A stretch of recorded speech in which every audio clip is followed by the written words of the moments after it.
આજની જય.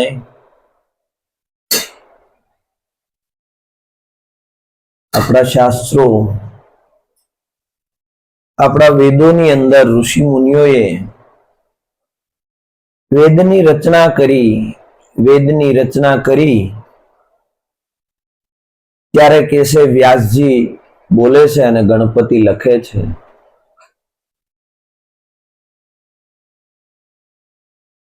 ત્યારે વ્યાસજીને કીધું કે આ વેદ લખવાથી પરમાત્મા તત્વની જો જાણ થતી હોય તો મારું પૂરું આયુષ્ય આપી દઉં. તમે હજી વેદ લખો. પરમાત્મા તત્વની જો ઓળખાણ થતી હોય તો મારું પૂરું આયુષ્ય આપી દઉં.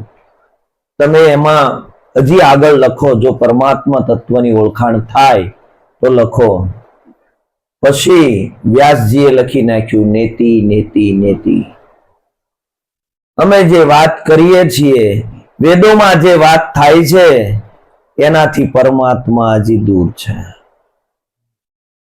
કારણ કે પરમાત્માને ઓળખવા માટે વેદનું જ્ઞાન હોવું જરૂરી છે, પણ વેદ દ્વારા પરમાત્માની ઓળખ થાય નહીં. વેદ થકે બ્રહ્મા થકે શેષ મહેશ. ગીતાજી में गुरु गम नहीं वहां सदगुरु का उपदेश. કારણ કે જ્યાં સુધી સદગુરુની શાન ન મળે ત્યાં સુધી આ જે પરમાત્મા તત્વ છે એ તત્વની ઓળખાણ ન થાય. એ તત્વ કેવું છે? વાણી બોલાણી પગરે વિના પંથે ચાલુ, જાવું મારે ગુરુજીને દેશ. કારણ કે આ તો પગ વિનાનું પંથે હાલવું છે. ત્યાં કોઈ પગ નથી. પગ હોય તો પહોંચી જવાય, પણ આ તો પગ વિનાનું હાલવાની વાત છે. પરમાત્મા તત્વની ઓળખ કરવા માટે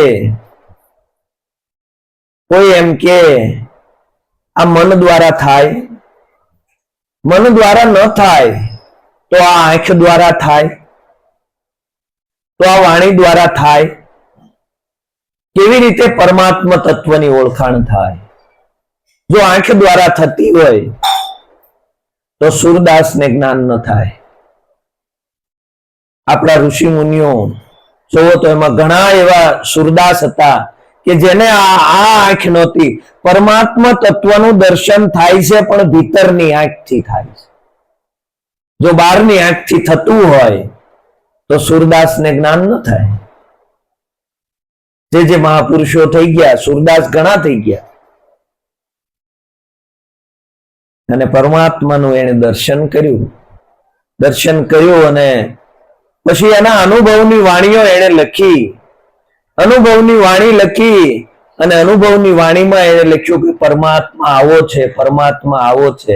તો આ વાણી દ્વારા પરમાત્માનું દર્શન થાય. અનુભવ છે એ અનુભવ આપણે કહી શકીએ. આપણને ગુમડું થયું હોય તો આપણે લખી શકીએ કે ગુમડું થયું. કવડું ગુમડું થયું એ આપણે લખી શકીએ.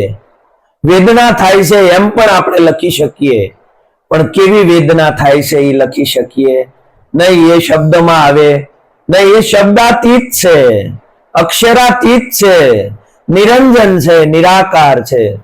આવો પરમાત્મા છે. હવે એ લખવામાં કઈ રીતે આવે? ગણનારો ગણતરીમાં નો આવે. એ ગણનારો કોણ સાહેલી? સદગુરુ મળતા સમજાય છે. આ ગણનારો ગણવામાં નો આવે, લખનારો લખવામાં નો આવે. જો શબ્દોથી જ્ઞાન થતું હોય તો સંતો ના લખે કે શબ્દ શબ્દ સબ કોઈ કહે, યહ શબ્દ વિદે જીવ્યા પર આવે નહીં, નિરખ પરખ લે. કારણ કે શબ્દ આખું જગત કરે છે, પણ શબ્દથી જ્ઞાન ન થાય. જાગ્રત મહાપુરુષોએ જે વાણી લખી છે એ વાણી એ આપણને દિશા સૂચન કરે છે કે અમને અહીંયા સુધી અમે પહોંચ્યા છીએ, પણ એ આપણને પહોંચાડી શકે નહીં. એ તો પોતાનો અનુભવ જ પહોંચાડી શકે. જો મનથી પહોંચાતું હોય અને મનથી જ પરમાત્મા તત્વની ઓળખાણ થતી હોય તો મનથી પહોંચી જવાય. પણ મનથી પણ પહોંચાય એવું નથી. આપણે અહીંયા આવ્યા છીએ, પણ અહીંયા આવ્યા પછી આપણી વસ્તુ માનો કે ઘરે રહી ગઈ હોય, ઘરે રહી ગઈ હોય તો મન તો ત્યાં પણ હતું તમારી પાસે, છતાં તમે વસ્તુ ભૂલીને વહી આવ્યા. અહીંયા આવ્યા પછી યાદી થઈ. યાદી કોણે કરાવી? મન તો ત્યાં પણ હતું તમારી પાસે, અહીંયા આવ્યા પછી યાદી થઈ. તો તમને કોઈ પણ વસ્તુ ભૂલાય છે એની યાદી કોણ કરાવે છે? ઈ ઓલો પગ વિનાનું પંથે જે હાલવું ને, ઓલો પગ વિનાનો અંતર બેઠો છે, અંતરમાં બેઠો છે, અને એ ભીતરનો ભેરું છે. સાચો સંગાથી મારો સાહેબો, હું કીધું વાણીમાં, સાચો સંગાથી મારો સાહેબો, એની સામે દ્રષ્ટિ જ જાતી નથી. આખા જગતનો સંગાત આપણે કર્યો, એ બધા સાથે આપણે સંબંધો બાંધ્યા, પણ અંતકાળે એકય સંબંધ કામમાં આવવાનો નથી. પણ જે સાચો સંગાથી છે, પોતાનો આત્મા છે, એ ક્યારેય સંગાત છોડવાનો નથી. તમે નહોતા તેદી તમારી હારે હતો, આ દેહ નહોતો તેદી તમારી હારે હતો, અને આ દેહ પડી જાય તો એ તો હારે રહેવાનો જ છે. પણ આપણે છે ને અજ્ઞાન દશાના કારણે પોતાના આત્માને ભૂલી અને આપણે જગતમાં પરમાત્માને ગોતવા નીકળ્યા છીએ. ક્યારેય મેળ ન પડે, કારણ કે પોતાને ભૂલી અને વાત કરીએ છીએ. આપણે પોતાને ભૂલી ગયો છે. ક્યાંથી મળે ત્રિભુવનનો નાથ? ત્રિભુવનનો નાથ ગોતીએ છીએ, પણ એ તો પોતાના ભીતરમાં બેઠો છે, એ તો પોતાનાથી જુદો છે નહીં. અને સાચો સંગાથી એ છે, બીજો છે નહીં. પાણી નથી જોતું ભાઈ, અવાજ જ બેહી ગયો છે.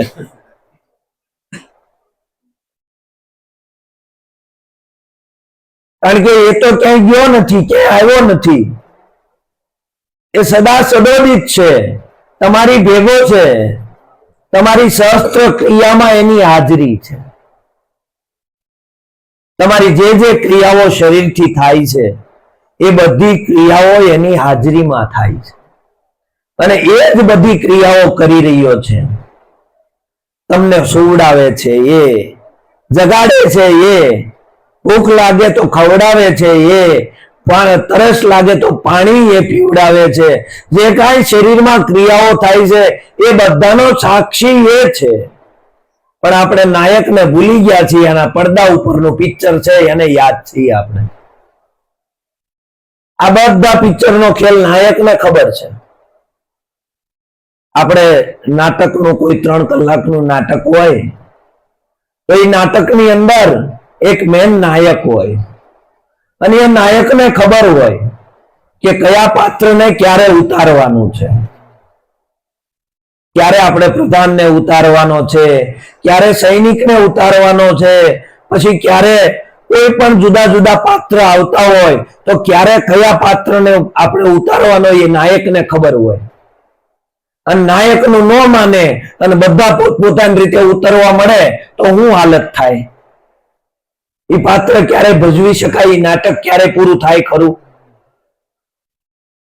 પરમાત્મા એ આપણને અહીંયા મોકલ્યા છે ને, એ નાયક છે, અને એ નાયક છે. એના આધારે જો જીવો ને તો જીવનમાં ક્યારેય મુશ્કેલી ન આવે.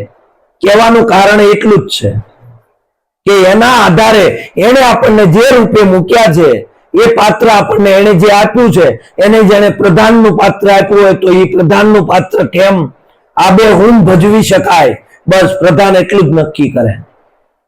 એમાં ભિખારીનું પાત્ર આપ્યું હોય તો ભિખારી એ નક્કી કરે કે મને ભિખારીનું પાત્ર મળ્યું છે તો મારે આ પાત્રને કેવી રીતે દિવ્યતા લાવવી, એ ભિખારીને જોવાનું હોય, એ પેલા નાયકને જોવાનું હોય નહીં. એટલે પરમાત્મા એ આપણને અહીંયા મોકલ્યા છે, જે પાત્ર આપ્યું છે એ પાત્રને આપણે આબેહૂબ ભજવવાનું છે, બીજું કાંઈ કરવાનું છે નહીં.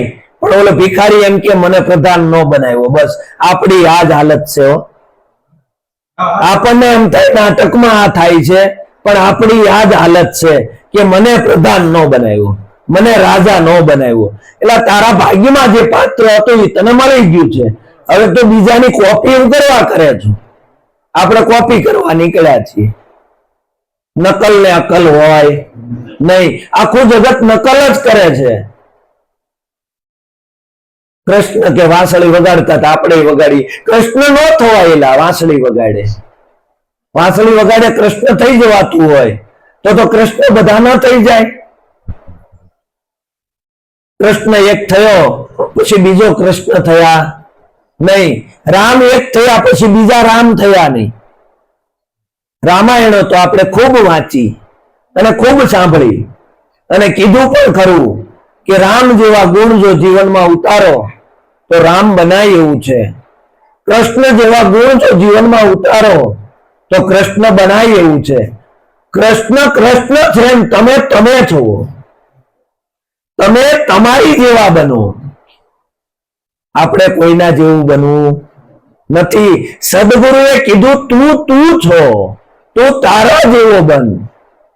અરવિંદભાઈ જેવા બીજા અરવિંદભાઈ જગતમાં ગોતવા જાય તો મળે નહીં. અરવિંદભાઈ જેવા ખરા પણ અરવિંદભાઈ તો નહીં. અરવિંદભાઈ એક જ છે, પરમાત્મા પણ એક જ છે અને આખા જગતનો આત્મા એક છે. આપણને એમ થાય કે આ ભાઈનો આત્મા અલગ, આ ભાઈનો આત્મા અલગ, આ ભાઈનો આત્મા અલગ. આત્મા અલગ અલગ હશે તો સંતો લખે નહીં કે આત્મા એક છે, તો ગીતામાં કહેવાય નહીં કે આત્મા એક છે. આત્મા એક છે, જુજુએ જુજુએ એના પ્રતિબિંબ છે. બધાની અંદર એક જ આત્મા રમી રહ્યો છે. જેવી રીતે સૂર્ય છે, સૂર્ય જ્યારે ઉગે એમાં તમે 1000 ઘડા મૂકી દો તો 1000 ઘડાની અંદર અલગ અલગ પ્રતિબિંબ પડે. તો આપણે એવું માનવાનું 1000 સૂર્ય છે? સૂર્ય તો એક જ છે પણ 1000 એના પ્રતિબિંબ છે. આત્મા બધાની અંદર સળંગ સૂત્ર એક છે અને આત્માના મહાસાગરમાં બધા રહીએ છીએ. જેવી રીતે પાણીનું મહાસાગર હોય અને એની અંદર માછલા તરતા હોય, એમાં આત્માના મહાસાગરની અંદર આપણે બધા રહીએ છીએ અને આત્માના મહાસાગરની અંદર આ બધું ઊભું થયું છે.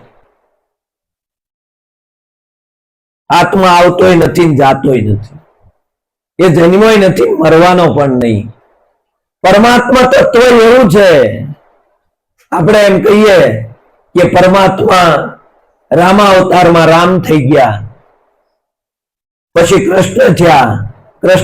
એના અંદાજે કદાચ 5000 વર્ષ થયા. તો 5000 વર્ષ પહેલા સૃષ્ટિનું સંચાલન કરતું કોણ હશે?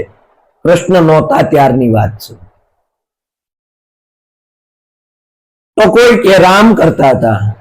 રામને 10000 વર્ષ થયા. 10000 વર્ષ પહેલા તે સૃષ્ટિ તો હતી જ તે. તો આ સૃષ્ટિનું સંચાલન કરતું હતું કોણ? કયું એવું તત્વ છે કે એ તત્વ આ સૃષ્ટિનું સંચાલન કરી રહ્યું હતું? એ તત્વની ઓળખાણ મૂકી અને આપણે ઘાટે ઘાટે પરમાત્મા ગોતવા નીકળ્યા છીએ. ક્યારેય મેળ ન પડે, પરમાત્મા ન મળે. મળેલો છે એ કઈ રીતે મળે? તમે છો, તમે ક્યાંક ખોવાઈ ગયા હો, તમે કોઈ બીજાને ગોતવા નીકળશો. છોકરો ખોવાઈ ગયો ગોતવા નીકળશો. ઘરનું કોઈ વડીલ હોય ઈ આડાવડું થયું હોય તમે ગોતવા નીકળશો. તમે ક્યારેક તમને ગોતવા નીકળ્યા? તમને અનુભવ છે કે હું છું જ, એટલે તમે ક્યારેય તમને ગોતવા નીકળ્યા નથી. તમે છો એટલે તમારે કોઈને ગોતવા નથી નીકળવા પડતા. એક રાજાની કુંવરી હતી ને, એને 9 લખો હાર પહેર્યો હતો. 9 લખો હાર પહેર્યો હતો અને એ 9 લખો હાર એને ચૂંદડી નાખીને એમાં ઢકાઈ ગયો અને એ ફાફા મારે કે મારો 9 લખો હાર ક્યાં ગયો, મારો 9 લખો હાર ક્યાં ગયો. આખર મહેલની અંદર ગોતે, ક્યાં ગયો મારો 9 લખો હાર, ખોવાઈ ગયો, ક્યાં ગયો. એમાં એની દાસી હતી. દાસી કે રાણીબા શું કરો છો? અરે કે મારો હાર ખોવાઈ ગયો, ગોતું છું. રાણીબા પેલો પાલવ હતો એને ઊંચો કરીને કે રાણીબા હાર ગયો, ક્યાંય ખોવાનો નથી. એલા આપણે પરમાત્માને ગોતવા નીકળી ગળાનો હાર છે, પરમાત્મા છે. ઈ અને ખોવાઈ ગયો એવું માનીને ગોતવા નીકળ્યા છીએ આપણે. હકીકત પોતાની પાસે છે. પરમાત્મા પોતાનાથી જુદો છે જ નહીં. પોતે જ છે, પોતે સિવાય બીજો નથી. પણ પોતાને ભૂલીને બધાને ગણશે, પોતાને ગણશે નહીં, આખા જગતને ગણશે. આપણે મહારાજ ઘણી વાર દ્રષ્ટાંત આપતા, એક ગામથી અટાણું કરવા માટે 10 જણા બીજે ગામ ગયા. બીજે ગામ ગયા એટલે ત્યાં ગયા ને એમાં બરોબર કાલ જેવો વરસાદ થયો એવો વરસાદ થયો. વચ્ચે હતી નદી, નદીમાં આવ્યું પૂર. પૂર આવ્યું એટલે આ 10 વિચાર કર્યો કે હવે ઘરે જવું છે, પણ આમાં જો આપણે પડશું તો તણાઈ જવું. તો એક કામ કરો કે એકબીજાના હાથ પકડીને ચેનલ બનાવી લ્યો. તણાઈ તો આપણે 10 તાકાત કરી તો નીકળી જાય હામા કાંઠે. આ 10 ચેનલ બનાવી અને પડ્યા નદીમાં હામા કાંઠે નીકળી ગયા. પછી કે ઉભા રહ્યો આપણે 10 જણા હતા, હું ગણી લઉં કોઈ તણાણું તો નથી ને. એટલે ઓલો એક ભાઈ ગણે 1 2 3 4 5 ને 9. 9 આવે ને અટકી જાય કે આપણે 9 જણા જ છીએ, ગયા હતા 10. અરે કે ભાઈ હું વાત કરે કે ઉભરે તું આવી આવી કે હું ગણું કે તને નથી આવડતું કે બરોબર ગણ. ઓલો પાછો ગણે 1 થી 9, એટલે 9 જ છે. કોક મૂકી કે ગમે એક તણાઈ ગયું. એમાંથી ને કોક સંત નીકળ્યા એટલે કે હું છું ભાઈ. અરે કે અમે હામા કાંઠે અટાણું કરવા ગયા હતા અને નદીમાં એક ભાઈ અમારી હારનો તણાઈ ગયો. એ કે પણ કોણ તણાઈ ગયું? એ કે કોણ તણાઈ ગયું એ ખબર નથી, પણ અમે 9 સહી. સંતે આમ દ્રષ્ટિ કરી કે મૂર્ખ્યા 10 છે અને આ 9 કે છે. સંત કે ઉભા રહ્યો હું ગણી દઉં કે. સંતે ગણી ગયા. એ કે જો આ 10. હા એલા આપણે 10 જઈએ કે કેમ રોવા બેઠા આપણે? અરે કે મૂર્ખ્યા ગણવા વાળો જ ગણતરીમાં નહોતો આવતો. આપણે દ્રષ્ટિ બીજાની સામે જ જાય છે, પોતાની સામે ક્યારેય આવતી નથી. પોતે પોતાને ક્યારેય જોયો નથી, પોતે પોતાને ક્યારેય સાંભળ્યો નથી. આખા જગતને સાંભળી. ધર્મેશ મહારાજ સરસ વાત કરે, એટલે ભીતરમાં બેઠો ઈ સરસ આદેશ કરે છે, ક્યારેક સાંભળતો કરો. પોતે પોતાને સાંભળતો નથી, પોતે પોતાને ગણતો નથી, પોતે પોતાનું દર્શન નથી કરતો. અને પોતે પોતાનું દર્શન થઈ જાય તો આખા જગતની અંદર પોતે જ છે, પણ પોતાનું દર્શન થતું નથી. જો પોતાનું દર્શન થઈ જાય ને તો પોતે જ છે, બીજો છે જ નહીં. આ તો બીજો જાણીને બીતો ફરે છે. એક છતાં બીક કોની ધરે છે? રાખ હિંમત તું નિર્ભય થાવે, ગુરુ વિના તને કોણ છોડાવે. આ તો બીજો માની લીધો ને એટલે બીક છે. આપણને એવું લાગ્યું પરમાત્મા છે ને આપણથી જુદો છે એટલે આ બધી બીક ગીરી. હું જન્મું છું, હું મરું છું, મારા કર્મની સજા મને કોક બીજો આપે છે. આજે બધું ઊભું થયું ને બીજો માની બેઠા એટલે. બાકી પોતાના કર્મની સજા પોતાને જ મળે, બીજો કોઈ આપતો નથી. આપણે એમ કહીએ અંતકાળે કે દાદાને હવે કેસત છડી છે અને દાદા છે ને હવે નકરું બકબક કરે છે ને કા નકરું ખાવાનું જ માંગે છે. બરોબર છે? આ કોને કેસત છડાવી? પોતે જ એવું કર્યું હતું. બરોબર? એવી કેસત સામે પડદા ઉપર ચિત્ર ચાલુ થયું અને એ દાદાને દેખાણું. જેવી રીતે રામાયણની અંદર શ્રવણના માતા પિતાને શ્રાપ આપ્યો દશરથને કીધું જેવી રીતે અમારા પુત્ર વિયોગે મૃત્યુ થયું છે એવી જ રીતે પુત્ર વિયોગે તમારું મૃત્યુ થશે. અને જ્યારે પુત્રનો વિયોગ થયો એટલે તરત જ કે સામેની દિવાલની અંદર મને અંધો અને અંધી દેખાય છે. ચિત્ર કેસેટ ચાલુ થઈ. આપણા જીવનમાં કઈ પણ કેસેટ ચાલુ થાય છે ને તો એ આપણા કર્મનો હિસાબ છે, બાકી કોઈ હિસાબ નથી. આપણને એમ થાય પરમાત્માની ચિત્રગુપ્તની કેસેટ ચાલુ થાય અને આપણો કર્મનો હિસાબ દેખાય. આપણી અંદર જે ડેટા પડ્યા છે ને એ ડેટા સામે પ્રકાશમાં આવે છે અને એ ડેટા આપણને દેખાવાના, બીજા કોઈ ડેટા આપણને દેખાવાના નથી. આપણે એવું માનીએ પરમાત્મા આ ચાલુ કરે છે, બરોબર છે. પરમાત્મા નથી કરતો. આપણે જેવું કર્મ કર્યું છે, આપણે જેવું જીવ્યા છીએ, આપણે એવું માનીએ છીએ કે આપણને મનુષ્ય દેહ મળ્યો છે. આ દેખાઈ પૂતળા મનુષ્યના છે, પણ અંદરની જેવી વૃત્તિ છે ને એવો જ આપણો જન્મ છે. આપણને એવું થાય કે આ દેહ છે એ મનુષ્યનો મળ્યો છે, પણ અંદરની આપણી કેવી વૃત્તિ છે ને એની ઉપર આપણે નક્કી કરવાનું.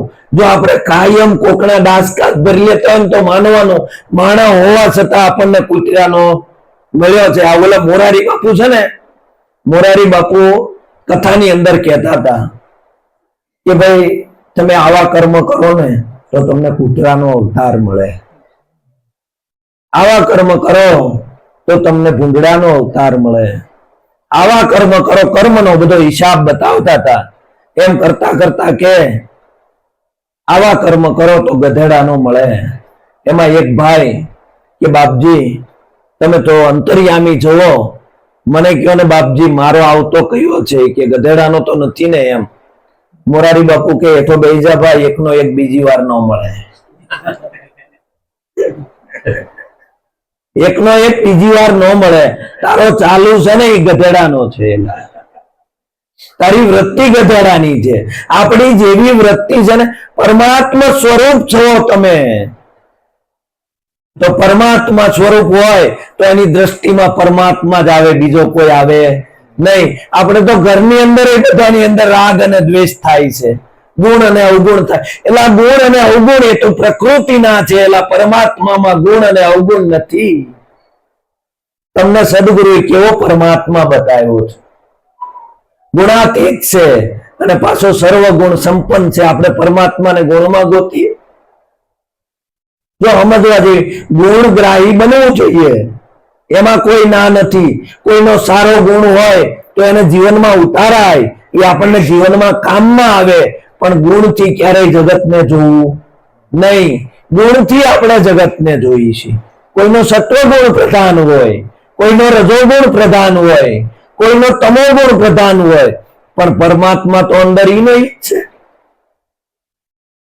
આપણે શું કરીએ ભાઈ, એને નો વતાવાય, બરોબર, નો વતાવાય વાત સાચી, તો હું કરવા વતાવીશું, તને ખબર તો જે નો વતાવાય. એનો ગુણ એવો છે. ત્યાંથી પરમાત્માનું દર્શન કરીને નીકળી જાન ભાઈ. જ્યાં જવું હોય ક્યાં ઉભું રહેવું, ક્યાંથી છટકી જવું, આટલું જો આવડી જાય ને જીવનમાં તો કાંઈ ન કરવું પડે. ક્યાં ઉભું રહેવું, ક્યાંથી છટકી જવું. જ્યાં એવું લાગે કે ભાઈ અહીંયા ગુણ આનો કઈ કામનો છે નહીં, ત્યાંથી જય ગુરુ મહારાજ કરીને નીકળી જવું. અને જ્યાં એમ લાગે કઈ વાત કર્યા જેવી છે ત્યાં પોટલી ખોલ નાખવાની. આપણે બધે પોટલી ખોલી, બધે સદગુરુના માર્ગની. આ સદગુરુએ જે બુદ્ધાર્થ રહસ્ય આપણને આપ્યું છે, બરોબર છે, સમુદ્ર મંથન કર્યું, બરોબર છે, આખા જગતનું મંથન કરીને જે સાર નીકળ્યો એ સાર સદગુરુએ આપણને પાયો છે. આ સાર કઈ અમૃત છે? આ તો આપણને એમનામ મળી ગયું ને એટલે કિંમત નથી થતી. સદગુરુએ હકીકત અમૃત પાયું છે, અને અમૃત પાયું ને ત્યારે આપણે અમર થયા છીએ. પણ એ અમૃત આપણે છાંટા નાખવા મળ્યા બધે. એમ છાંટા નથી નાખવાના. સદગુરુએ આપણને કીધું છે કે મેં જે તને આપ્યું છે એ કોઈને આપજે, કોઈને વહેંચજે. વેચવાનું નથી કીધું, વહેંચજે, કોઈને આપજે. કોઈના જીવનમાં જો તૃપ્તિ થાય, આધિ વ્યાધિ અને ઉપાધિ જો એને શમી જાય તો એને તું સમજાવજે આ વાત, અને એને સદગુરુ શરણ ઊંધી લઈ જાજે, તો એના જીવનના આધિ વ્યાધિ ઉપાધિ આ ત્રિવિધિના તાપની અંદરથી મુક્ત થાય. એટલે આખું જગત ત્રિવિધિ તાપમાં જ બળે છે ને, આખું જગત ત્રિવિધિ તાપમાં બળે, બરોબર છે. કરોડો પરમાત્મા આપ્યો તોય બળતો હોય, એટલે તને ખામી હું રાખી પરમાત્મા તોય બળતા હોય. કારણ કે કોઈને આધિ લાગી, કોઈને વ્યાધિ લાગી, કોઈને ઉપાધિ લાગી, કોઈને પરમાત્મા નો યાદ આવ્યો. બધાને આ જ યાદ આવ્યું. જગત જ ડાળીએ ડાળીએ જોયું ત્યાં પાંદડે પાંદડે જગત દુખી. શું થાય? એટલે કાંઈ નહીં થાય. આજનો દિવસ રળિયામણો, આજનો મળ્યો ને આજનો જીવ એટલે કાલ પાછો બીજો છે નહીં. કાં આપણે ભૂતકાળમાં હોય કાં ભવિષ્ય કાળમાં હોય, વર્તમાનમાં ક્યારેય હોય નહીં. બરોબર છે? ભૂતકાળને વાગોળવાનો નથી, ભવિષ્યની ચિંતા નથી કરવાની. વર્તમાનમાં જો જીવો ને તો તમે પરમાત્મામાં જ છો, તમે પરમાત્માથી જુદા નથી.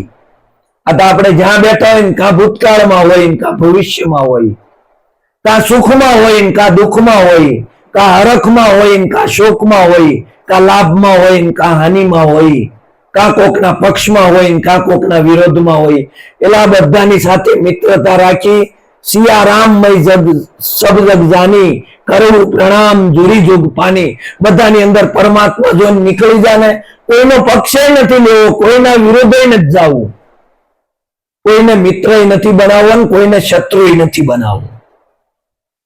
આપણે તો મિત્રતામાં શત્રુતામાંથી ઊંચા નથી આવતા. આપણે કોઈના પક્ષમાં વ્યા જઈએ છીએ, કોઈનો પક્ષ લેવાનો નથી. એક જ તમારો આત્મા,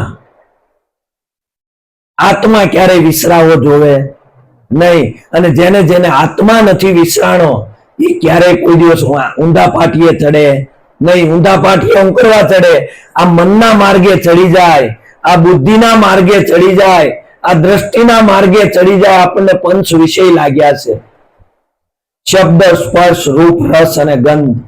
આ બધાની હારે એટલો બધો રસ લેવાનો એવાયો થયો અને એ રસ લેવામાં જગતમાં એટલો બધો એકરૂપ થયો અને એ રસની સાથે એટલા બધા આપણે તાદાત્મ્ય થયા એટલે પોતાનું મૂળ સ્વરૂપ આત્મા છે ને એ આત્માનો ખીલો ચુકાઈ ગયો. સવારમાં જાગીએ એટલે હે ગુરુ મહારાજ, અંતરમાં બેઠો ગુરુ મહારાજ ક્યાંય જુદો નથી, જુદો ક્યાંય માનતા નહીં ગુરુ મહારાજ, અને જુદો કોઈનો ગુરુ હોય નહીં. આખા જગતનો કૃષ્ણ વંદે જગત ગુરુ, ગુરુ છે ને આખા જગતનો એક છે. આપણે જુદો જુદો માની બેઠો. કા તો હોય છે કે બધા જુદા જુદા, પણ ગુરુ તો બધાનો એક જ છે. અને એ ગુરુ તમારા ભીતરમાં બેઠો, એ ભીતરમાં જે સદગુરુ બેઠો છે ને એને નમન થાય છે. આપણે કોને નમન કરીએ છીએ? આપણે કોકને હાર પહેરાવી ને, એ ભાઈ મને રહેવા દો, એટલે તને નથી પહેરાવતા, અંદર બેઠો એને પહેરાવી. કોઈ માનવા તૈયાર નથી કે હું પરમાત્મા સ્વરૂપ છું એમ. માને કોઈ? અમે તો જીવ છીએ. અને હકીકત એમાં એની ભૂલ નથી હો. આ વ્યાસપીઠે બેઠા ને એને કીધું તમે જીવ કહેવાઓ, એટલે એને નક્કી કરી લીધું અમે જીવ. વાત પતી ગઈ. તમારે બધા કર્મ ભોગવવા પડે એટલે ઓલા બધા શ્રોતાગણે નક્કી કરી લીધું આપણે ભોગવવા પડે. વ્યાસપીઠેથી આ બધું નાખવામાં આવ્યું છે. આગળ હું એમ કહું ને અહીંથી તમે નીકળો માનસરોવરની વાડીએ ધ્યાન રાખજો, ત્યાં ભૂત થાય છે. ન થતું હોય ને તોય થાય. આ નાખે કોણ ખબર? આના આ નાખે ઓલો માતાજીનો ભૂવો હોય ને ઈનો ઈ નાખે પાછો ઈનો ઈ કારણ કાઢે. આ હકીકત આ બધા ભૂવા જ છે જગતની અંદર. અને એ ભૂવા જ આ બધું નાખે છે ને પાછા એના ઈ કાઢે. અમારા શરણે આવો ને તો તમને મુક્ત કરી દે. એટલે મુક્ત જ છો તું તને જાણી લે. જો પોતે પોતાને જાણી લે તો ખબર પડી જાય મને આ જગતમાં કોઈએ બાંધ્યો નથી, હું પોતાની હાથે બંધાણો છું, આપણને કોઈએ બાંધ્યા નથી. અને એમાંય પાછો આ કળિયુગનો સમય, બરોબર, બધા સ્વતંત્ર છતાં કેટલા બંધાણા. એટલે આ તો આપણને બંધાવવાની છે ને આદત પડી છે. મેં હમણાં એક વિડીયો જોયો હતો. એ વિડીયાની અંદર એક બેન આમ કરીને આમ ઘોડાને આમ કરીને આમ હાથેથી જેમ ગાળીઓ પહેરાવતા હોય ને એમ ગાળીઓ પહેરાવે અને પછી આગળ આમ હાલતા જાય. હકીકત ખાલી હાથ જ આમ કર્યો તો, ગાળીઓ પહેરાવ્યો નતો. આમ કરીને આમ આગળ હાલતો જાય ને ઘોડો એની વાહે વાહે હાલ્યો જાય. જોવો તો ખરા કેટલું બધું અંદર કરી ગયું છે. હકીકત આપણને આવા જ ગાળિયા પહેરાઈ ગયા હો. ઘોડાને ખાલી આમ કરીને આમ કર્યું, કઈ રસ્સી બસ્સી બાંધી નહોતી ને આગળ એ હાલવા મળ્યા ને એટલે એની વાહો ઓલી ઘોડું હારો હાલવા મળ્યું. તમારે નક્કી કરવું હોય ને તો તમે નક્કી કરી શકો. તમારે ખીલે ઢોર બાંધતા હોય ને એમ તમે આમ હાકલ પહેરાવતો એમ ખોટું ખોટું હાકલ પહેરાવી દેવાની. અવાર સુધી ખીલે ઉભું રહે, ત્યાંથી જાય નહીં. હકીકત આપણને આવા જ ગાળિયા પહેરાવ્યા, બીજું કાંઈ નથી. તમે મુક્ત છો, સદગુરુએ મુક્ત કરાવ્યા છે. સત્સંગ રૂપી ધન મળ્યું, સદગુરુ રૂપી મળ્યા શેઠ, ભીખ માંગવાનું તારું મટી ગયું, મૂરખ કોની કરે વેઠ. એટલે વેઠ કરીએ આપણે, અને કોની પાસે કરાવી? પાછા પરમાત્મા પાસે કરાવી છીએ. જે કઈ વેઠ કરાવી નહીં, પરમાત્મા પાસે કરાવીએ છીએ આપણે. હું જીવરાજભાઈ પાસે કઈ પણ વેઠ કરાવું છું તો જીવરાજભાઈ ની અંદર બેઠેલો પરમાત્મા છે, અને પરમાત્મા પાસે કરાવું. તાર ટાટા પાણીએ નાવવું પડશે, તાર ભૂખ્યું રહેવું પડશે, તારે એટલી માળા કરવી પડશે, તો પરમાત્મા મળશે. એટલે પરમાત્મા જ છે, અંતરે એનાથી જુદો ક્યાં કર્યો? સદગુરુએ કેવું જ્ઞાન આપણને આપ્યું, તું જ છો, તારે સિવાય કાંઈ નથી. વાણી બોલાય એમ નથી, એટલે એમનો સત્સંગ રાખીએ આપણને. તું જ છો, પોતે જ છે, પોતે જ સિવાય કાંઈ નથી. સદગુરુએ આવું આપણને નિર્મળ જ્ઞાન આપ્યું છે. અને હવે આપણે એક જ ધ્યાન રાખવાનું છે કે પોતાનો અંતરમાં બેઠેલો જે સદગુરુ છે ને, એ જે આદેશ કરે ને, એ આદેશનું પાલન કરવાનું છે. બીજું કાંઈ નહીં. અંતરમાં જે બેઠો છે ને, એના આદેશનું પાલન કરો ને, અને એના ખીલે જો બંધાઈ ગયા એટલે પછી કાંઈ કરવા પણ નથી. આપણને કોઈ એમ કે તમારે આમ કરવું પડે, ના ભાઈ, તમને જે ઉગે એ તમારે કરવાનું છે. આ તો ગુરુ મહારાજનું જ્ઞાન છે, સદગુરુએ આપણને આપ્યું છે. હવે આપણે તો આ સત્સંગ શા માટે કરીએ છીએ? સત્સંગ એટલા માટે કરીએ કે આપણને આધિ વ્યાધિ ઉપાધિમાંથી સદગુરુએ છોડાવ્યા છે.